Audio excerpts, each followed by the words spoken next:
Cette année, David et Damien, deux jeunes viticulteurs de Croûte-sur-Marne, vous présentent la prise de mousse. La prise de mousse est une deuxième fermentation alcoolique que l'on provoque à l'intérieur de la bouteille. Maintenant, David va nous expliquer pourquoi fait-on cette prise de mousse.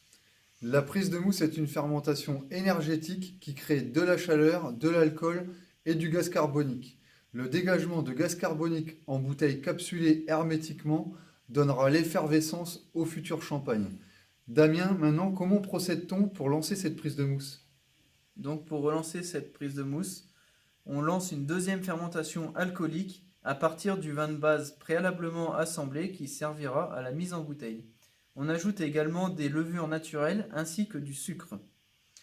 Les levures ajoutées auront pour objectif de transformer le sucre en alcool, mais aussi en chaleur et CO2, ce dernier étant le plus recherché.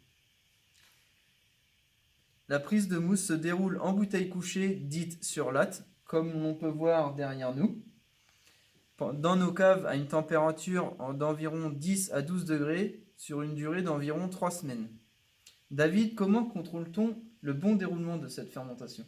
Le contrôle de cette fermentation peut se faire tout au long du procédé par un manomètre que l'on vient visser sur la capsule et qui la transperce.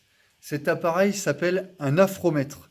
La prise de mousse terminée, les 18 grammes de sucre contenus dans la bouteille sont consommés pour créer une pression d'environ 6 bars. Les levures meurent en laissant un dépôt de lit au fond de la bouteille et après un vieillissement d'une durée variable selon chaque viticulteur, ce fin dépôt sera expulsé hors de la bouteille lors de l'étape du remuage d'égorgement.